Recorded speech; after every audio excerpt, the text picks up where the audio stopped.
എൻ്റെ പേര് ബെൻസി. ഞാൻ കൊല്ലത്തു നിന്ന് വരുന്നു. ഞാൻ ആദ്യമായി ഇവിടെ വന്ന് ഉടമ്പടി എടുത്തത് 22 ജനുവരി 2023 ഞാൻ എൻ്റെ കുഞ്ഞിന് വേണ്ടിയാണ് ഉടമ്പടി എടുത്തത്. അവളാകെ കൂടെ പറയുന്ന വേട് ആര് എന്നുള്ളൊരു ചോദ്യം മാത്രമാണ്. എല്ലാവരുടെയും മുമ്പിൽ ഞാൻ ഒരുപാട് നാണം കെട്ടായിരുന്നു ഈ കുഞ്ഞിൻ്റെ പേര്. ഞാൻ രണ്ടാമത് വന്ന് ഉടമ്പടി പുതുക്കിയത് 16 ഒക്ടോബർ 2020 അതെൻ്റെ കുഞ്ഞ് സംസാരിക്കുന്നതിന് വേണ്ടിയായിരുന്നു.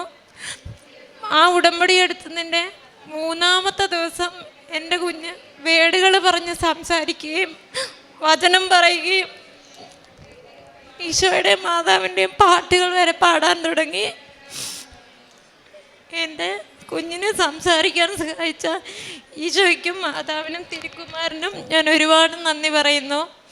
രണ്ടാമത്തെ ഉടമ്പടി എന്ന് പറയുന്നത് ഞങ്ങൾ 2 പെൺമക്കളാണ്. എൻ്റെ മമ്മിക്ക് ഞങ്ങൾ കല്യാണം കഴിഞ്ഞ ശേഷം എൻ്റെ പപ്പയുടെയും മമ്മിയുടെയും കൂടെ ആരുമില്ല. അപ്പം കൊട്ടാരക്കരയിലാണ് എൻ്റെ വീട്.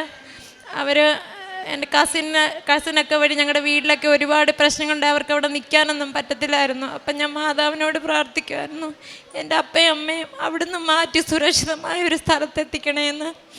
ഇപ്പം മാതാവിൻ്റെയും ഈശോയുടെയും അനുഗ്രഹത്താൽ എൻ്റെ പപ്പായും മമ്മിയും നിൽക്കുന്നത് എൻ്റെ സഹോദരിയെ കല്യാണം കഴിച്ച വീട്ടിലാണ്. ഇപ്പോൾ ഒരു കുഴപ്പമില്ല, ഒരു സന്തോഷത്തോടെ നിൽക്കുന്നു.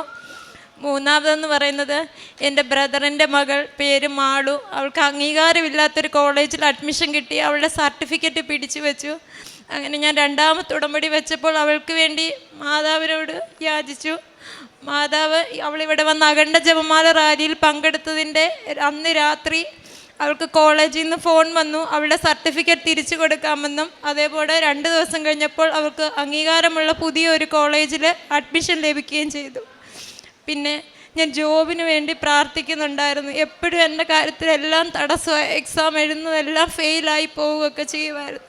പക്ഷെ എൻ്റെ മാതാവിനോട് ഞാൻ പ്രാർത്ഥിച്ചു, എനിക്കൊരു ജോലി ലഭിച്ചു.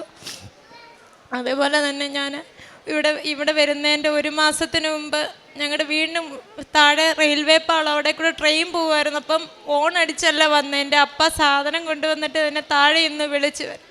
ട്രെയിന് ഒരു 5 നിമിഷം കഴിഞ്ഞിരുന്നെങ്കിൽ എന്നെ ഇടിച്ചേനെ. പക്ഷേ അവിടെ ആരോ ആ ട്രെയിനെ സ്ലോ ചെയ്ത് നിർത്തി. ഞാൻ ആ പാലം കിടന്ന് താഴെ എത്തിയ ശേഷമാണ് ട്രെയിൻ പോയത്.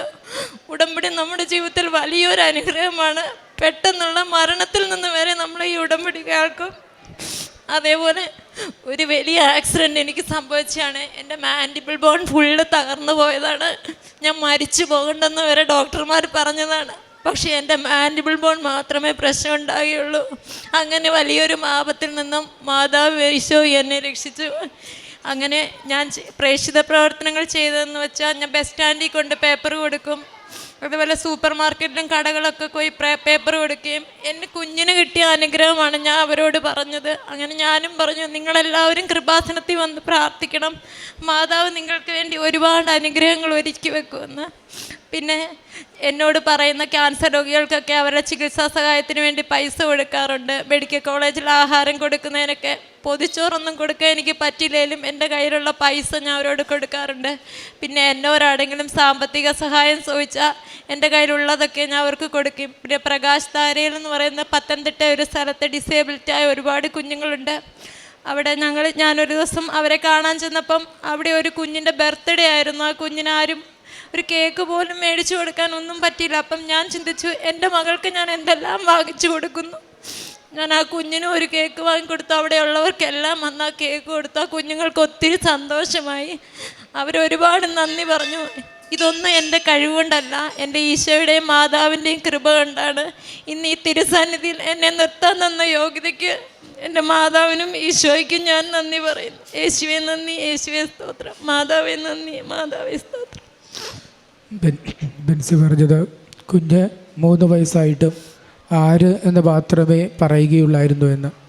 എന്നാൽ ഉടമ്പടി എടുത്തു കഴിഞ്ഞപ്പോൾ ഒരാഴ്ച കൊണ്ട് തന്നെ കൊച്ച് കൂടുതൽ കാര്യങ്ങൾ പറയാനും പാട്ടുപാടുവാനും ഒക്കെ തുടങ്ങി. ഇത് പരിശുദ്ധ അമ്മ വഴി ലഭിച്ച വലിയൊരു അനുഗ്രഹമാണ് എന്നുള്ളത് പ്രകടമായിട്ടുള്ളൊരു സാക്ഷ്യമാണ്.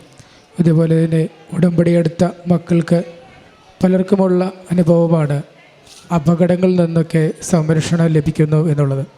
സങ്കീർത്തനം 50:15 അനർത്ഥകാലത്ത് എന്നെ വിളിച്ചപേക്ഷിക്കുക, ഞാൻ നിന്നെ മോചിപ്പിക്കും, നീ എന്നെ മഹത്വപ്പെടുത്തുകയും ചെയ്യും. പരിശുദ്ധ അമ്മയിലൂടെ ദൈവം ഈ കുടുംബത്തിന് നൽകിയ അനുഗ്രഹങ്ങൾക്ക് കൈയടിച്ച് ദൈവത്തെ മഹത്വപ്പെടുത്താം. യേശുവേ നന്ദി, യേശുവേ സ്തോത്രം, യേശുവേ ആരാധന. അത്യപൂർവ ദൈവാനുഭവങ്ങൾ ഇനി നിങ്ങൾക്കും സ്വന്തം. ഈ യൂട്യൂബ് ചാനൽ ഇതുവരെ സബ്സ്ക്രൈബ് ചെയ്തിട്ടില്ലെങ്കിൽ ഇപ്പോൾ തന്നെ സബ്സ്ക്രൈബ് ചെയ്യുക. ഈ വീഡിയോ ഇപ്പോൾ തന്നെ നിങ്ങളുടെ സുഹൃത്തുക്കൾക്ക് ഷെയർ ചെയ്തുകൊണ്ട് കർത്താവിൻ്റെ പ്രേക്ഷിതരാകുക.